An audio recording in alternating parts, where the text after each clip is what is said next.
मार्गाला आपले आध्यात्मिक लोक जर मिळाले तर आपल्याला जास्त आनंद होतो. आता त्याला जर मित्र भेटले तर ते त्याच्या ह्याच्यातले होते की कोणाला नोकरी मिळत नव्हत्या, असंच त्याच्या वर्तुळातील लोक होते. तर त्यांनी असा निर्णय घेतला की सगळ्यात सोपा धंदा बिना भांडवली म्हणजे लोकांना फसवणे. तर लोकांना काय वेळ आपण कसंही करू शकतो. आणि सगळे ग्रॅज्युएट इंजिनियर सगळे असे त्याच्या लोक होते. तर त्यांनी हा फसवण्याचा धंदा सुरू केला आणि अनेक लोकांना त्यांनी फसवलं. त्यात माझा नंबर आला. आणि नंतर उशिरा समजलं की तो स्मगलर आहे. आणि मामा गमतीने म्हणाले मला की मी स्वतः देशपांडेचे बरं का म्हणे, कारण त्यांचं आडनाव देशपांडे आमच्या गुरुचं, त्या देशपांडेने तुला फसवलं. मी स्वतः देशपांडेचे म्हणे. तर म्हणलं मामा असं काही नाही म्हटलं, असं ते म्हणायचे ते. परंतु त्याच्यातून सुद्धा त्याने मला सोडवणूक केली त्याच्यातून. मामाने त्याच्या रूपात मला त्याच्यामुळे मला मामांचा लाभ झाला. कारण संत सगळे म्हणतात की जेव्हा आपल्याला दुःख येतात तेव्हा आपल्याला देव आणि ईश्वर आपल्याला पाहिजे असतात, तेव्हा आपण त्यांची मागणी करतो. तेव्हा सगळे सत्पुरुष आणि सद्गुरू सगळे हेच सांगतात की आम्हाला दुःख दे, म्हणजे मग आम्हाला तुझी आठवण येईल. तर अशा वेळेला अशा याच्यात जेव्हा हा मला दुःख मिळाले, याने मला फसवलं, तेव्हा मला सद्गुरू लाभ झाला. आणि त्या वेळेला मामाने जे हे मला जे गुरुलाभ दिला आणि माझं हे झालं, ते अनुभव सारखे अनुभव मला ते देत बसले. तरी पण माझं पोट भरेना की आणखीन आपल्याला अनुभव पाहिजे, आणखीन आपल्याला अनुभव मिळाला. असं करता करता सद्गुरू लाभ झाला, सगळं झालं. परंतु आपली कशी चालली आहे हे कळणं, याचं काही अजून ज्ञान मिळत नव्हतं. आणि जेव्हा मामांचं मी सगळं पुस्तक वाचलं, एक पुस्तक मला मिळालं, त्या पुस्तकावरून मी ते सगळं पुस्तक वाचलं. मग मामा कोण आहेत, काय आहे, त्याच्याबद्दल सगळे हे केलं. आणि मग मामांचं लहानपण कसं गेलं, मामाचे गुरु कोण कोण आहेत, त्यांचं हे गाव आहे, हे सगळं मी केलं. आणि मग आपल्या डोक्यात काय चाललंय हे विचार त्यांना कसे पडायचे याचं एक मगाशी जसे 2 उदाहरणं सांगितले तसं माझ्या मनात यायचं की मामाने आपल्या मालेगावला यावं आणि इथे आपण आध्यात्मिक शिबिर ठेवू. तर ती सुद्धा मामाने देह ठेवल्यानंतर ती माझी जी इच्छा होती ती सुद्धा मामाने त्यांनी देह ठेवल्यानंतर ती सुद्धा त्यांनी पूर्ण केली. माझी इच्छा की मालेगावला जेव्हा शिबिर घेतलं 3 दिवसाचं, तेव्हा 3 दिवसाच्या शिबिराला नारायण काका ढेकणे महाराज, आमच्या ताई महाराज, शकाताई आपटे महाराज आणि स्वर्गे महाराज हे 3 लोक तेव्हा येणार होते. आणि मालेगावच्या लोकांनी मला अगदी डोक्यावर घेतलं, कारण तिथल्या लोकांनी एक तर मुस्लिम समाज सगळा मामा म्हणायचे की तुझी इच्छा आहे तर होईल तुझ्यासारखं, परंतु मालेगावच्या त्या मुस्लिम गावात कशाला जायचं म्हणून आपण करायचं असं मामा म्हणायचे की. पण माझ्या मनात होतं की आपण मालेगावला करायचं हे शिबिर. मग त्या शिबिरासाठी दादा आणि ताई आल्या होत्या. आणि त्या दादा आणि ताईने आपल्या ताई आल्या होत्या. तर ताईने एवढा चमत्कार, सगळे सत्पुरुष चमत्कार, त्यांनी सगळ्यांनी मला चमत्कार दाखवले. प्रत्येक सत्पुरुषाने माझ्या आयुष्यात जे जे गुरु भेटले त्या प्रत्येक सद्गुरूंनी मला चमत्कार दाखवले. मामाने तर खूपच चमत्कार दाखवले. म्हणजे माझ्या वडिलांचा तर सांभाळ त्यांनी केला. एवढा त्यांचं वय होतं 84. या वयात मला ते म्हणाले की तुला त्यांना बरोबर घे. आणि जेव्हा तिथे एकदा ते म्हणाले की मी उद्या तुमच्याबरोबर नाही आहे, पण तुमच्यात आहे, पण तुमच्या समवेत नाही आहे. मी तुम्हाला रिसिव्ह करायला त्या किनारी येतो. कारण नर्मदा परिक्रमेला तिथे समुद्र, जिथे नदी मिळते तिथून ती पार करून आमचा समुद्राचा प्रवास सुरू झाला. आणि समुद्र काढून त्या तीराला जायचं आणि त्या तीरावरून मग दुसरी जी परीक्षणा त्या बाजूने करायची. जेव्हा ती परीक्षणा पूर्ण होते तर म्हणे मी त्या केंद्रात तिथे जातो आणि तुम्हाला रिसिव्ह करतो. आणि आमचं समुद्रात तुम्ही समुद्रातून या, पार करून या समुद्र. तर आम्ही होडीमध्ये बसलो. 2 होडक्या होत्या. आणि मी मनातल्या मनात म्हणजे आदल्या दिवशी मामा सांगायचे की उद्या आपल्याला काय काय करायचंय. तर त्या प्रवचनात त्यांनी सांगितलं की उद्या मी तुमच्याबरोबर नाहीये, उद्या असं असं आहे.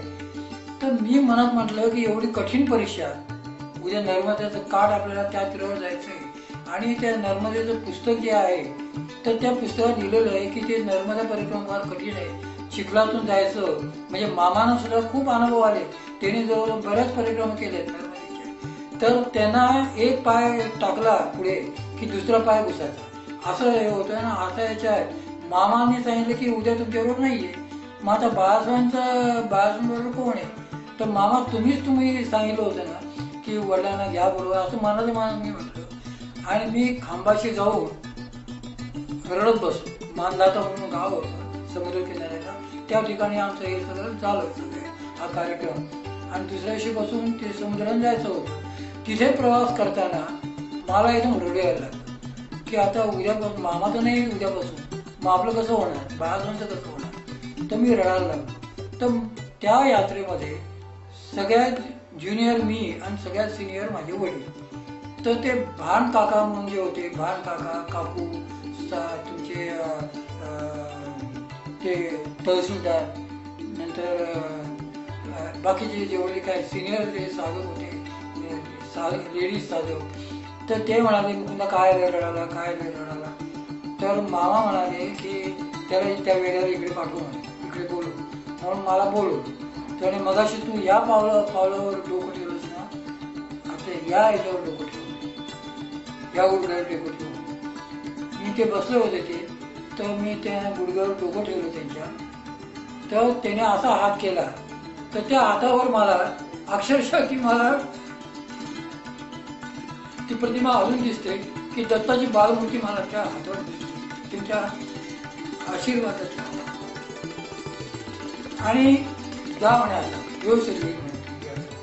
आणि जसं आणि मामा तर आमच्यावर दुसरे जण होते, परंतु तिथे जेव्हा आम्ही साधनेला बसलो तर तेव्हा साधनेचं असं सांगताय की साधना तुम्ही घरी बसून अंथरुणावर बसून केली आणि अंथरुणावर बसल्यापेक्षा आंघोळ करून देवासमोर केली त्याचं फळ जास्त मिळतं. परंतु समुद्रकाठी तुम्ही साधना केली 1 तास तर तुमचं हजारो पट फळ मिळतं.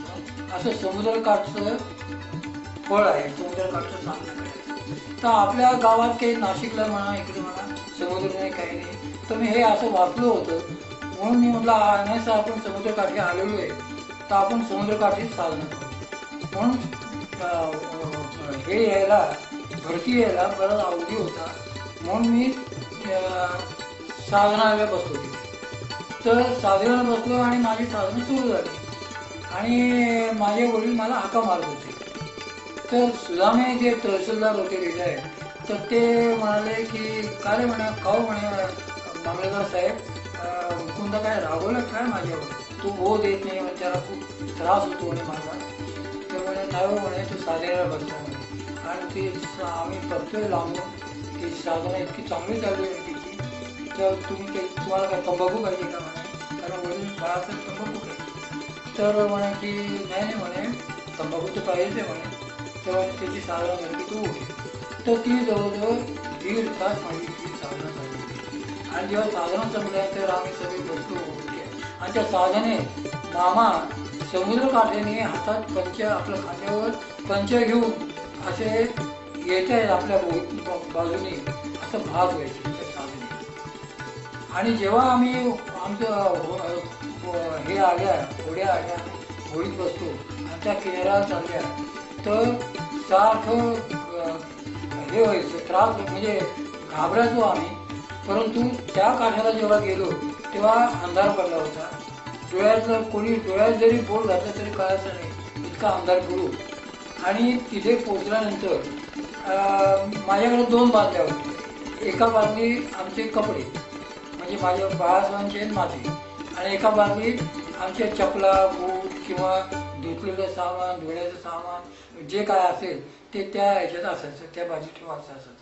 आणि ती बादली अशी त्याला दोरी बांधली होती आणि ती दोन्ही बादल्या असे खांद्यावर टाकायच्या, दोन्ही खांद्याला. एका हाताने वडिलांचा हात धरायचा आणि एका, परंतु बाळासाहेबांनी जसं, आपल्या मामाने जसं यांना सांगितलं, लोकांना, तिथल्या साधकांना की यांचा अजबजब चालू आहे बाळासाहेबांचा, तेव्हापासून ते मला कधीच बाळासाहेबांची सेवा करता आली नाही. कारण सगळी त्या बाकीच्या साधकांनीच केली. जो तो त्यांचा हात धरून चालायचा, हळूच त्यांच्या दंडाला कान लावायचा. आणि म्हटलं हे सगळेजण यांच्या दंडाला काय कान लावतात, कारण मी पण मलाही माहीत नव्हते हे मला 5-10 वर्षांनी कळलं की मामा तेव्हा असं म्हणत होते की बाळासाहेबांनी आमच्या वडिलांनी जेव्हा त्यांनी देह ठेवला वडिलांनी, तेव्हा त्यांचे जे साधक होते तेव्हा त्यांनी सांगितलं की मामाने आम्हाला प्रवचनच सांगितलं होतं नर्मदा परिक्रमेच्या वेळेला की बाळासाहेबांना जी शक्ती मिळाली त्यांचा अजपाजप चालू. तर म्हटलं अशा पित्याच्या पोटी आपला जन्म झालेला आहे, किती आपण थोर आहोत आणि मग त्यांना घेऊन आपण नर्मदा परिक्रमा चालू आहे. तर नर्मदा परिक्रमेला त्यांचे मामानेच त्यांना सगळं त्यांचे हे केले त्यांची, आणि त्यांना चहा पाजायचे ते त्या चहा प्यायचे नाही, आणि जो अर्धा कप चहा उरेल, कारण 2 कप चहा मागवायचे ते, बाकीच्यांना वाटत होतं मामा चहा घेत नाही आणि 2 कप चहा बोलवता येत ते, त्यांना वाटायचं 1 कप बाळासाहेबांना 1 कप त्यांना, परंतु मामाचा चहा प्यायचे नाही. मग राहिलेला चहा पहिल्यांदा अर्धा कप आग्रहाने पाजायचे आणि राहिलेला अर्धा कप चहा जे काय साधक आजूबाजूला असायचे त्यांना ते बाळासाहेब आमचे त्यांना चहा द्यायचे. मग त्यांचा चहा बोलवला बाळासाहेबांचा की साधकांची गर्दी तिथे असायची बाकीच्यांची, आणि मग त्यांना तो प्रसाद म्हणून चहा मिळायचा. तर जेव्हा आम्ही ती नर्मदा आपलं समुद्र पार केला तेव्हा बाळासाहेब दिसे नाही मला, कारण अंधार बुडूक होता. तर कोणतरी सांगितलं बाळासाहेब पुढे गेले, वरून आवाज आला, मामा वरती होते सगळ्यात, तिथपर्यंत आम्हाला पोहोचायचं होतं. तर मामांचा आवाज आला, बाळासाहेब महाराज की जय. ते म्हणे बाळासाहेब तुम्ही जिंकले म्हणे, तुम्ही तुमचं असं एक निम्मा प्रवास तुमचा झाला, तुम्ही समुद्र पार करून आले. तर म्हटलं म्हणे ते पुढे गेले म्हणे. म्हटलं पुढे कसे काय गेले, इतक्या पुढे कसे काय आले, आपल्या बरोबर होते ते, आणि आपल्याला सुद्धा चालता येत नाही तिथून त्या रस्त्याने. तर हे कसे काय पुढे गेले. मग आम्ही गेलो त्यांच्या मागे गेल्यानंतर मामा म्हणाले मला की बाळासाहेबांना आंघोळ घाल, व्यवस्थित आंघोळ घाल, कारण सगळे चिखलाने वगैरे सगळे कपडे घाण झाले होते सगळे. तर ते त्यांचे कपडे माझे कपडे आम्ही धुतले. काहीतरी संध्याकाळी 7-7:30ची वेळ होती. आंघोळ वगैरे केल्यावर त्यांनाही आंघोळ घातली मुलांना, आणि तिथून मग आम्ही जेवायला बसलो. तर तिथे आरत्या वगैरे चालू होती. आरत्या चालू असताना तिथे त्या ह्याच्यावर तालावर मामांनी आमच्या वडिलांच्या पाठीवर तबल्याचा ताण धरला. आमचे वडील म्हणाले अहो बाळासाहेब आपलं मामा हे काय करता तुम्ही म्हणे, माझ्या पाठीमागे बसला. म्हणे मग तुला वाढायला येऊ का म्हणे तुला. अहो मामा असं काय करता म्हणे, तुम्ही माझ्या पाठीवरही हे करू नका, तुम्ही स्वस्थ बसा, आमच्या पाठीशी तुम्ही आहात, तुम्ही स्वस्थ बसा म्हणजे. तो म्हणाले बरं बरं. आणि नंतर मग माझे वडील म्हणाले की जसं ते माझ्या पाठीवर ताल धरायचे तसं मला जे श्रम झाले ते सगळे श्रम माझे गेले. आणि नंतर मग मला म्हणाले की अरे मुकुंदा, मला काल वरती जे रात्री आपण आलो तर कोणीतरी मला पाटकोळी आणले म्हणे वरती. तो म्हणे कोणीतरी म्हणजे काय, आपले जे प्रसाद ट्रॅव्हल्सचे जे लोक आहेत त्यांच्यापैकीच कोणीतरी आणले होते. तर उद्या सकाळी त्या प्रसाद ट्रॅव्हल्सचे जे गडी आहेत तिथले त्यांना तू काहीतरी पैसे दे त्यांना. बरोबर. मग सकाळी आमच्या आंघोळीवर सगळ्या झाल्या, आम्ही मामा आणि बाळासाहेब शेजारी बसले होते. तर मी पटकन आतमध्ये गेलो. तर मामा म्हणाले काय मुकुंदराय काय गडबड चालू आहे. म्हटलं मामा काल बाळासाहेबांना कोणतरी कडेवर आणलो पाठकून, तर त्यांना पैसे द्यायचे, म्हणजे प्रसाद ट्रॅव्हल्सचे ते लोक असतील म्हणते ते. त्याने दे हे पैसे देऊन ये जा. म्हणून मी पैसे घेऊन त्या प्रसाद ट्रॅव्हल्सच्या 10-15 लोक होते त्यांचे, त्यांना प्रत्येकाला विचारलं. ते म्हणाले नाही म्हणे आम्ही नाही आणलो. मग कोणी आणलं मामाला वरती. तर मामाने त्यांना पाटकोळी घेतलं आणि वरती आणून सोडलं, त्यांना त्रास नको. मग केवढा हा विचित्र म्हणजे चमत्कारच म्हणत हा की मामाने कबूल केलं होतं की मी तुझ्या वडिलांबरोबर घे आणि तुला त्यांना दर्शन आपण दर्शन देऊ. नमस्ते शारदे देवी सरस्वती मती प्रदे वसत्वं मम जिह्वाग्रे सर्व विद्या प्रदा भव. आजच्या या गुरुपौर्णिमेच्या निमित्ताने किती बोलू किती नको असं मला झालेलं आहे. परंतु नर्मदा परिक्रमेचे जे काय अनुभव मला आले ते थोडक्यात मी तुम्हाला विशद करून सांगतो की एक म्हणजे नर्मदा परिक्रमेला अत्यंत अडचणी येत असतात, परंतु प्रत्येक अडचणीवर मामांनी स्वतः तिथे येऊन त्याच्यावर मात केली. तर एकदा नर्मदा परिक्रमा करत असताना बाळासाहेब आणि मी आम्ही सगळ्यात मागे, मामा म्हणाले तुम्ही गार्ड आणि ते ड्रायव्हर, मामा सगळ्यात पुढे, आम्ही दोघं जण सगळ्यात मागे हळूहळू चाललो होतो. आणि मध्येच एक मोठा झाडाचा बुंदा आला आणि रस्ता असा की पाऊलवाटच ती खाली संबंध दरी, वरती संबंध जंगल आणि श्वापद भरपूर अशा याच्यातून आम्ही मागे हळूहळू चाललो होतो. आणि तो ओंका आल्यानंतर मोठा ओंका होता आणि त्या मामांना तिथे समजलं पुढे गेले होते.